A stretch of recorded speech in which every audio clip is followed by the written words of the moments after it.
Witam Państwa serdecznie. Użytkownicy programów CAD Kuchnia oraz CAD Decor Pro mają możliwość otwarcia szafek kuchennych zaprojektowanych za pomocą np. uniwersalnej bazy mebli kuchennych. Pamiętajmy o tym, żeby szafkę otworzyć, na początku musimy ją rozbić, co skutkuje jej brakiem na liście szafek kuchennych w dokumentacji technicznej oraz brakiem możliwości jej wyceny.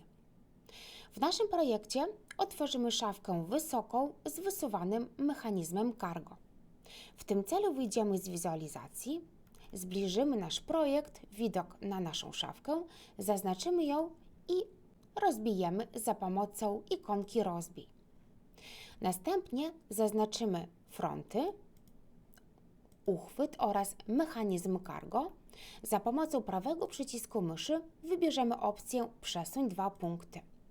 Następnie klikając lewym przyciskiem myszy przesuniemy w osi X, żeby wysunąć na zewnątrz.